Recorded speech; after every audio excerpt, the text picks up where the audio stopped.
Hello everyone, welcome to another session, and we were reading chapter 2, Bringing Up Curry from Supplementary Reader, and we have done till page number 9, first 3 lines. Okay, so now we are moving on. Till now though, I think you have revised your story, so I don't have to revise that, so I am continuing that. I looked all over but I could not find him. The narrator, जो narrator था वो उसको कहीं से आवाज आई थी, किसी बच्चे जैसी उसको आवाज लग रही थी, लेकिन जब उसने यहाँ वहां देखा तो उसे कुछ भी नहीं दिखाई दिया. I went near the edge of the water. फिर मैं वाटर के पानी के किनारे तक पहुंचा. And I saw a black something struggling above its surface. फिर मैंने देखा, आई का मीनिंग यहाँ पे नरेटर से है जो स्टोरी सुना रहा है. And I saw a black something, और मैंने कुछ देखा, कुछ ब्लैक ब्लैक सा पानी की सरफेस पर स्ट्रगल कर रहा है, बाहर आने की कोशिश कर रहा है. Then it rose higher and it was the trunk of my elephant. फिर वो जो ब्लैक चीज थी वो और ऊपर उठी, तो फिर मुझे पता चला कि एक्चुअल में वो मेरे एलिफेंट की ट्रंक थी. I thought he was drowning. मुझे लगा कि वो डूब रहा है. I was helpless because I could not jump into the water and save the 400 pounds of him since he was much higher than I. मैं जंप नहीं कर सकता था पानी में, और ना ही मैं उस 400 पाउंड के वेट वाले एलिफेंट को सेव कर सकता था, और वो मुझसे बहुत हायर भी था, बहुत टॉल भी था. ये तो ऑब्वियस है कि एक बच्चा एक एलिफेंट के बच्चे को भी सेव नहीं कर सकता है. But I saw his back rise above the water. लेकिन मैंने देखा कि उसका जो बैक का एरिया है वो ऊपर आ रहा है पानी के. And the moment he caught my eye, he began to trumpet and struggle up to the shore. और जैसे ही उसने उसकी नजर मेरी नजरों से मिली तो उसने ट्रम्पेटिंग करी, जैसे एलिफेंट्स जो आवाज निकालते हैं वो आवाज निकाली. एंड किनारे तक आने के लिए और जोर से स्ट्रगल करने लगा. देन स्टिल ट्रम्पेटिंग, अभी भी वो ट्रम्पेट कर रहा था, आवाज निकाल रहा था. He pushed me into the water, and as I fell into the stream, I saw a boy lying flat on the bottom of the river. अभी वो ट्रम्पेट भी कर रहा था, उसने मुझे पानी में धक्का दे दिया. और उसने किसने? एलिफेंट ने.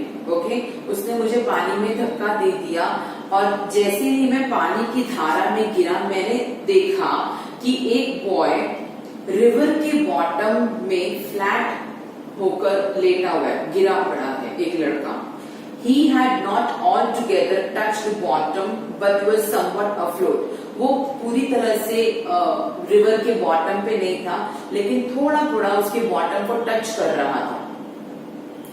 I came to the surface of the water to take my breath, and there Kari was standing. मैं सांस लेने के लिए पानी के सरफेस पर आया, और वहां पर करी खड़ा हुआ था.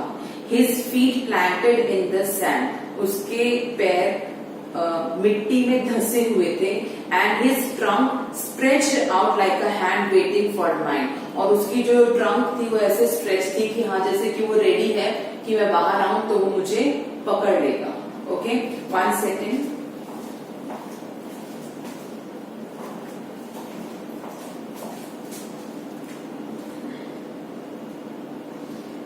I dived down again. मैंने डुबकी मारी पानी में.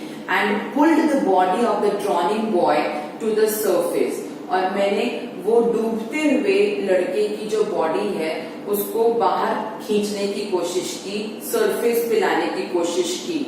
But not being a good swimmer, लेकिन क्योंकि मैं एक अच्छा स्विमर नहीं था, I could not swim ashore. तो मैं किनारे तक स्विम करते हुए नहीं आ पाया and the slow current was already dragging me down. और जो पानी का बहाव था ना, था वो धीरे ही, लेकिन उसकी वजह से, थोड़े बहाव की वजह से भी मैं नीचे की तरफ पानी के अंदर खींचता हुआ जा रहा था। Seeing us drift by in the current, Kari, who was usually slow and ponderous, suddenly darted down like a hawk and came halfway into the water, where I saw him stretch out his trunk again.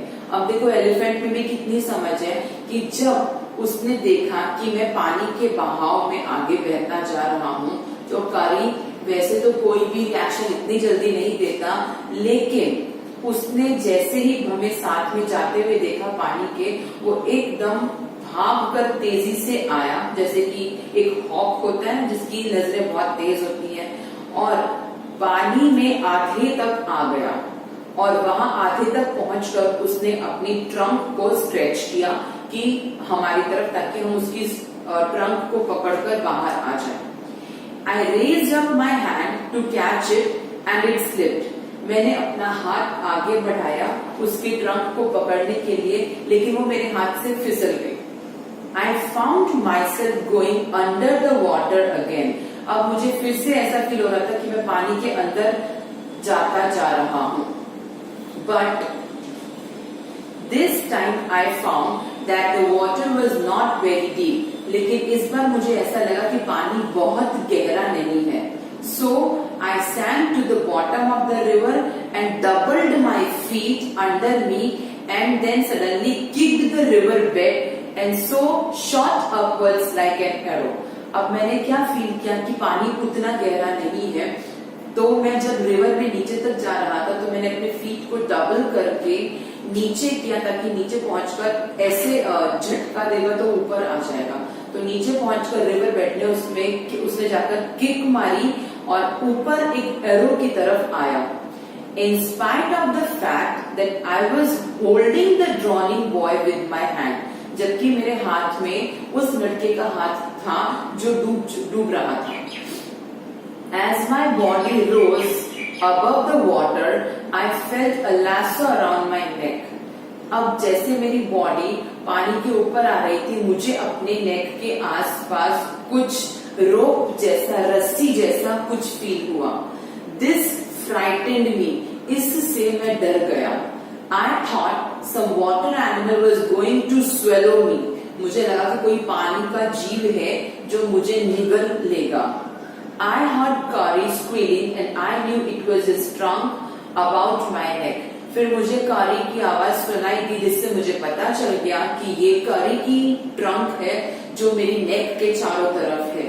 He pulled us both ashore. उसने हम दोनों को किनारे तक खींच लिया। Okay, बात से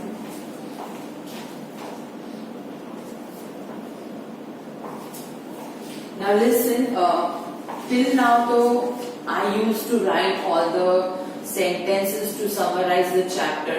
Now this chapter you can try. First part में मैंने किया था. Now this is part 2.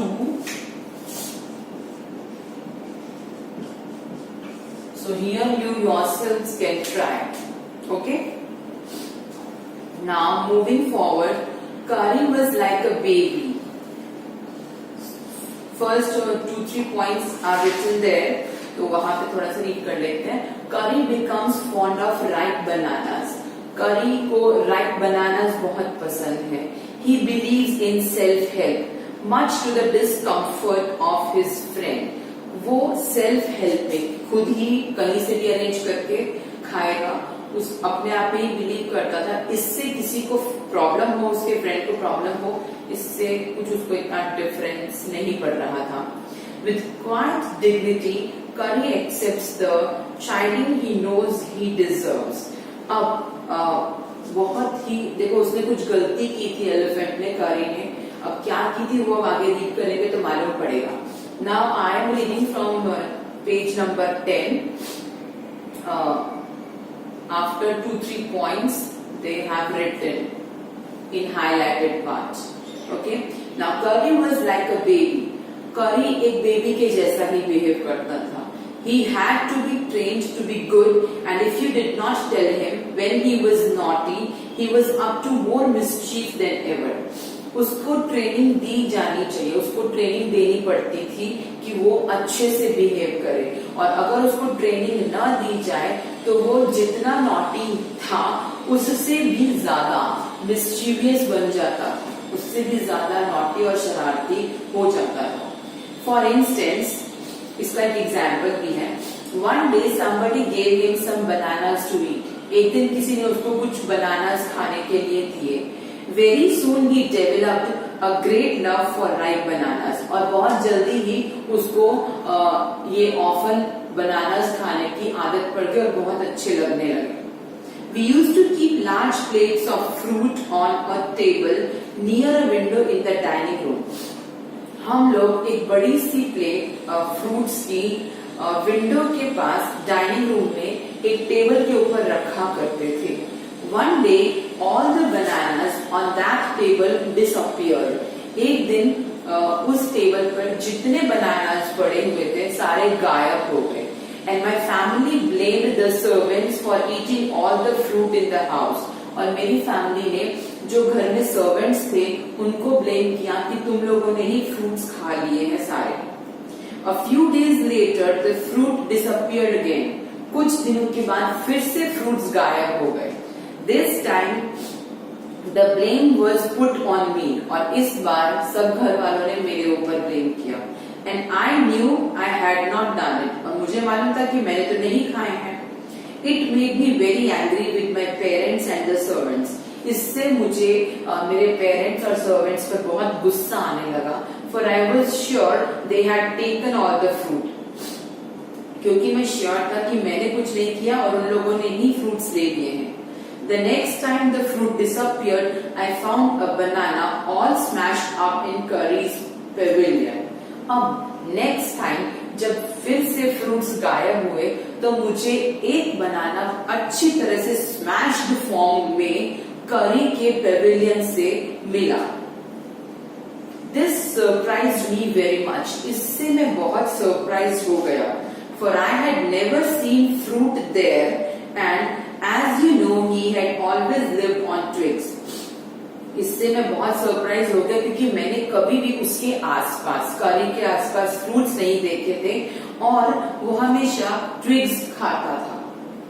Next day, while I was sitting in the dining room, wondering whether I should take some fruit from the table without my parents' permission, a long black thing, very much like a snake, suddenly came through the window and disappeared with all the bananas. अब अगले दिन जब मैं dining room में बैठा हुआ था और सोच रहा था कि क्या मैं फ्रूट्स लूं, खाऊं अपने पेरेंट्स के परमिशन के बिना, अचानक से इतने में ही एक लंबी सी ब्लैक कलर की ब्लैक चीज जो थी, जो ऑलमोस्ट स्नेक के जैसी लग रही थी, विंडो के थ्रू कमरे में आई, बनानास लिए और गायब हो गए. I was very much frightened because I had never seen snakes eat bananas. अब मैं बहुत डर गया था क्योंकि मैंने कभी स्नेक्स को बनानास खाते हुए नहीं देखा था. And I thought it must be a terrible snake that would sneak in and take fruit. और मुझे ये लगा कि ये जो है ये बहुत ही भयंकर स्नेक है जो आया और फ्रूट्स लेकर चला गया. I crept out of the room and with great fear in my heart ran out of the house. मैं चुपचाप शांति से रूम से बाहर आया और बहुत ज्यादा डर में, जो कि मेरे दिल में था, मैं भागते हुए घर से निकला उस डर के साथ. और ये श्योर था मैं कि वो जो स्नेक है वो फिर से घर में आएगा, सारे फ्रूट्स खा जाएगा और हम सबको मार डालेगा. As I went out, I saw Kari's back disappearing in the direction of the pavilion. अब जब मैं बाहर आया तो मैंने देखा करी जा रहा था, उसकी बैक जो थी गायब हो रही थी, मतलब वो आगे जा रहा था पेविलियन की डायरेक्शन में. And I was so frightened that I wanted his company to cheer me up. और मैं इतना डरा हुआ था कि मुझे लग रहा था कि थोड़ी देर में करी के पास बैठूं तो ज्यादा अच्छा है, मैं थोड़ा चीयर हो जाऊंगा। I ran after him into the pavilion, मैं उसके पीछे पीछे पेविलियन तक भागा। And I found him there eating bananas, और मैंने क्या देखा कि वो वहां आराम से बनानास खा रहा है। I stood still in astonishment, मैं हैरान होकर एकदम स्टिल हो गया, मूर्ति बन गया। The bananas were lying strewn all around him, जो बनानास थे खाए हुए और स्मैश हालत में आसपास पड़े हुए थे। He stretched out his trunk and reached for one far away from where he was standing. उसने अपनी ट्रंक को स्ट्रेच किया और एक थोड़ा दूर बनाना पड़ा हुआ था, उसको उठाने के लिए वो खड़ा हो गया।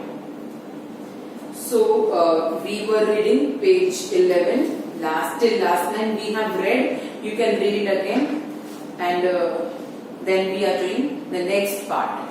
Okay, for this part, this is done.